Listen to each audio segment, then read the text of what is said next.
আসসালামু আলাইকুম প্রিয় বন্ধুরা, আজকে আমি আসছি ঝাল তোলার জন্য। তো সাথে আছে আমার ভাইপো, আমার ভাইয়ের ছেলে। তো দুইজন আজকে আমরা আসলাম ঝাল তোলার জন্য। এই যে ঝাল গাছটা আপনারা দেখতে পাচ্ছেন, এই ঝাল গাছটার বয়স হচ্ছে আপনার 2 বছর প্লাস। 2 বছর ধরে আমরা একটা ঝাল গাছ থেকে আমাদের রেগুলার খাওয়া হয়ে যায়।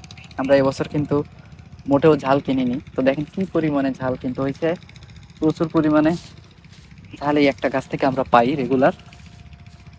আমি তোলা শেষে দেখাবো একটা ঝাল গাছ থেকে কতগুলো ঝাল তুলতে পারলাম। এই ঝাল গাছটা অনেক আগে লাগানো, অনেকগুলো গাছ ছিল এখানে, কিন্তু সবগুলো ঝাল গাছ পানি ওঠার কারণে মারা যায়, এবং মারা যাওয়ার পরে একটা ঝাল গাছ বেঁচে ছিল। সেই একটা ঝাল গাছ থেকে আমরা রেগুলার ঝাল তুলে খাই।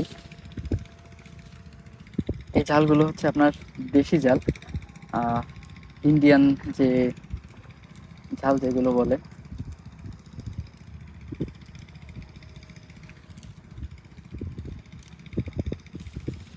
তো কথা হচ্ছে, আল্লাহ যখন কাউকে দেয় তখন দু হাত ভরেই দেয়, এটা হচ্ছে তার বাস্তব উদাহরণ।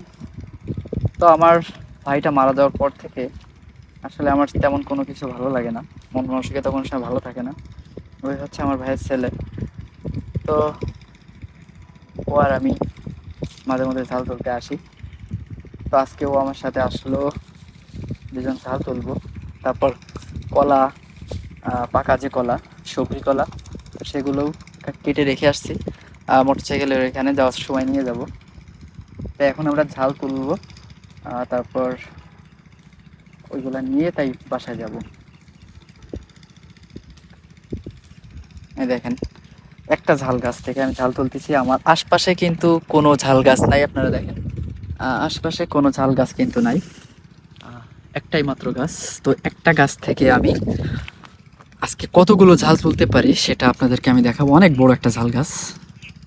আর ঝাল কিন্তু তেমন একটা দেখা যায় না আসলে, পাতা এতটাই বেশি যে ঝাল আসলে খুঁজে পাওয়া যায় না, মনে হয় যেন ঝাল নাই। কিন্তু দেখেন এখনো কিন্তু অনেক ঝাল তুলতে বাকি, তারপরও একদম নিচ পর্যন্ত কিন্তু ঝাল।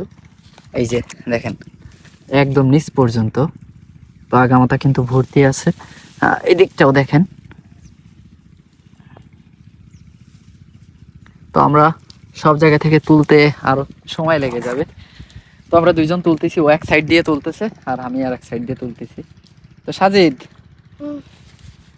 হচ্ছে আমার ভাইয়ের ছেলে। আমি আপনাদেরকে ওর কথা আগেও বলছি যে আমার ভাই, যে ভাইটা মারা গেছিল, তার একটা মাত্র ছেলে।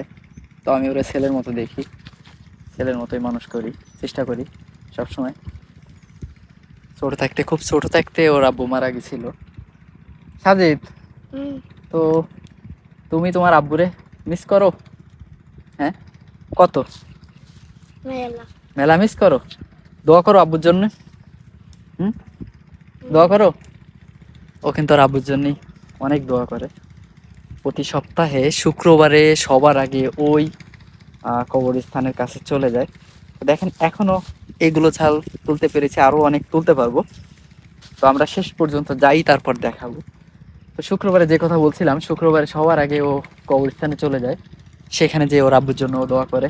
তারপর আমিও সাথে সঙ্গে তো থাকি প্রতি সপ্তাহে, আমি যেখানেই থাকি আমার ভাইয়ের জন্য আমি দোয়া করি। আমি কখনো ভুলতে পারবো না, কারণ দুইটা ভাই খুব ছোট থেকেই একসাথে মানুষ হয়েছে।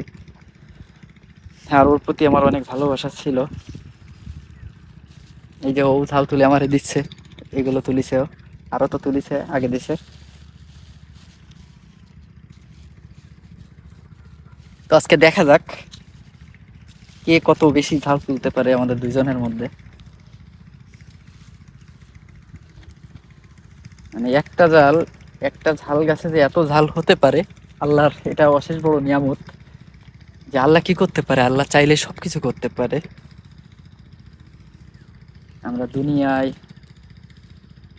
কত অহংকার, কত বিলাসিতা, কত কিছু, কত খারাপের ভিতরে আমরা নিয়োজিত আছি।